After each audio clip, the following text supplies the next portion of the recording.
গোটা আমের আইসক্রিম বানাতে গিয়ে নিজের দাঁতকেই সাঁড়াশি বানাতে হলো, এতটা নাজেহাল হবো ভাবতেও পারিনি।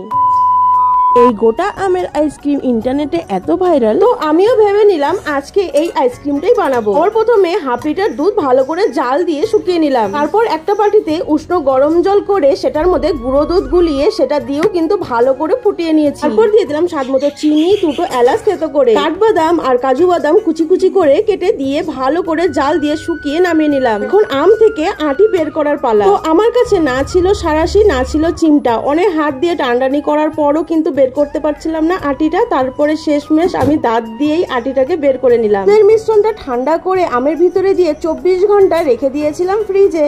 তারপর আর কি, ব্যাস 24 ঘন্টা পরে বের করে চোখলা ছাড়িয়ে পিস পিস করে কেটে পরিবেশন করে নিলাম। এই গোটা আমের আইসক্রিম এত ট্রেন্ডিং, এত ভাইরাল হয়েছিল যে প্রত্যেকটা আইসক্রিমের দোকানেই এখন কিনতে পাওয়া যাচ্ছে।